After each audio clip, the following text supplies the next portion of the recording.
Good morning, everybody. I'm Pastor Willie. We're at Crossroads Church here in Clifton, New Jersey, and we're here to pray. And I'm here with some of my sisters this morning, and you are there. Wherever you are, you're here to pray, and we're on a journey of faith. An essential part of the journey of faith is to pray together. To pray together. Just like the pieces of a fire, the wood in a fire makes a greater fire. So we pray together on Wednesdays. We focus on prayer on Wednesdays. And we're following Abraham's life. And, you know, as I read the story of Abraham, I realize that I didn't write the Bible. It's not the kind of story I would write. And I realized that nobody wrote the Bible, only God wrote the Bible. Because if I was writing the story, even my own life, I would not write my life the way it happened. This is the way I would write my life. God calls me, I obey and respond, then everything goes good from that point on. That's the way I would write the story. That's the way we think the story should go. So Abraham heard God call. He obeyed God, left where he was. He worshiped God. That's what we saw yesterday in the devotional. And then now I would expect the next thing to happen would be blessing. But Genesis 12:10, just the first part, says this: now there was a famine in the land. That's not how I would write the story. And I'm sure that's not the way Abraham thought the story would be written. He's now in the land, but there's a famine.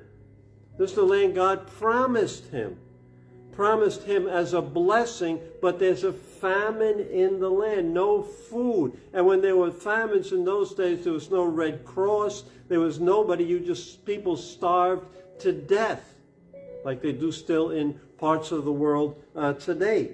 So something else is going on. And then when I read the Bible at different people, I think of Joseph.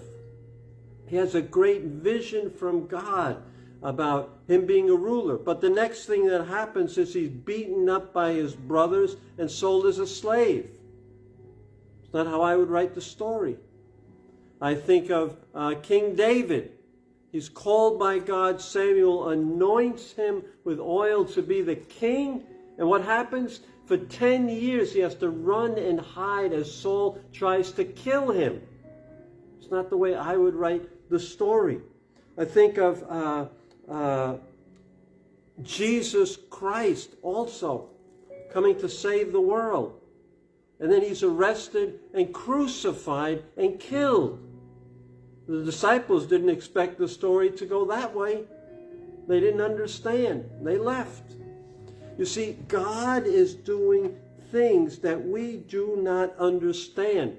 A mentor of mine, when I was starting out in the faith, said that God called someone and then God prepares that person.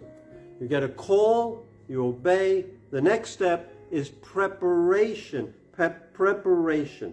And so now this time of famine comes into Abraham's life. And the question is, what will Abraham do? There are different options when something terrible happens to us. Number one is to quit. Stop following God. So this is not working. This is not what I expected. And just quit. If we quit, we never build our character, which is what God is working on. We never build that perseverance in our heart. God allows these tests, these bad things. And as I look at the people here praying, every one of us has had bad things happening in our lives. But God uses it for his purpose. My mother died when I was 12, a bad thing. Why did God allow that? Now I see he used that for a purpose in me. So the temptation is to quit, but then you lose the character development, the development of perseverance. The second option is just to go through the motions, become like a cultural Christian. or you go to church, but you don't really believe, and you just, and there are thousands of people in churches like that today. You really live like everybody else, but you say you are a follower of Jesus because something happened in your life and you're no longer seeking. You're no longer hungry for God.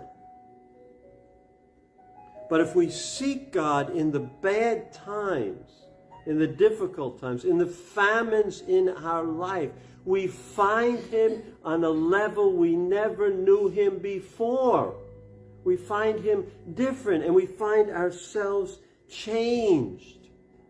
The third option is to rely on ourselves to resolve the problem, to figure it out on our own and come up with a solution. And tomorrow we're going to see what Abraham did. We're going to see that on the YouTube channel or on the Facebook group. We're going to see. And the title of tomorrow's message, by the way, is "Do Not Lean on Your Own Understanding in Difficult Times." But right now we're just talking about the fact that there was a famine in the land. So my friends, when a famine comes, when a trial comes, that's designed to build your faith, not to destroy your faith. Satan will want to try to use that to destroy your faith. But God, if you surrender to it, if you surrender to Him, will use the famines in our life to actually build our faith and make people as strong as Abraham was. At this point, Abraham was not strong. He needed to go through a famine in his life. He needed to go through several famines. But by the end of his life, when he's 100 years old, his faith is so strong that he believes that he can still have a child, even though Sarah's about 90 and her womb is dead. So he didn't get there by accident. He got there because of all the trials and troubles that God brought him through. And he had unshakable faith. And if you want unshakable faith, expect trials, famines to come. So God bless you as you pray today, and we're going to pray here. There's a prayer guide below, and we're praying for the ministries of the church this month. And also, if you need a prayer request, just let me know. Be happy to pray for you. So it's Wednesday. It's time to worship God and time to pray and persevere through that famine. God bless you.